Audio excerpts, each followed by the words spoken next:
ആ ഒരു ലഹരി വിരുദ്ധ ദിനം കൂടി വന്നു ചേരുകയാണ്.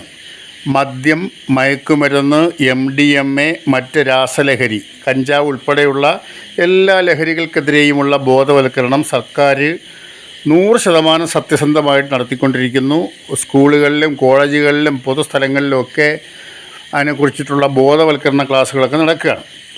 പക്ഷേ ഇതാണോ ലഹരി? ഇതിനേക്കാൾ വലിയൊരു ലഹരിയാണ് രാഷ്ട്രീയ ലഹരി. ഈ ലഹരി വിരുദ്ധ ദിനത്തിൽ ഓർമ്മിക്കേണ്ട ഒരു ലഹരി രാഷ്ട്രീയ ലഹരി. ഇതിന് അടിമപ്പെട്ടു പോയവർ ഞങ്ങൾ നാളെ പഞ്ചായത്ത് മെമ്പറാവും, പഞ്ചായത്ത് പ്രസിഡൻ്റാവും, MLA ആവും, MP ആവും, മുഖ്യമന്ത്രിയാവും, ഭയങ്കര സംഭവത്തിൽ പ്രധാനമന്ത്രിയാവും എന്നൊക്കെ വിശ്വസിച്ചുകൊണ്ട് രാഷ്ട്രീയ ലഹരി എല്ലാ പാർട്ടിക്കാരും, ഒരു പാർട്ടി എന്നല്ല, എല്ലാ പാർട്ടിക്കാരും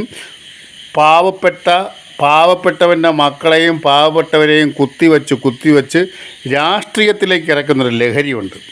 അതിനെതിരെ കൂടി ഒരു ബോധവൽക്കരണം ഈ ലഹരി വിരുദ്ധ ദിനത്തിൽ നടത്തണം. എളിയ അഭ്യർത്ഥനയാണ്.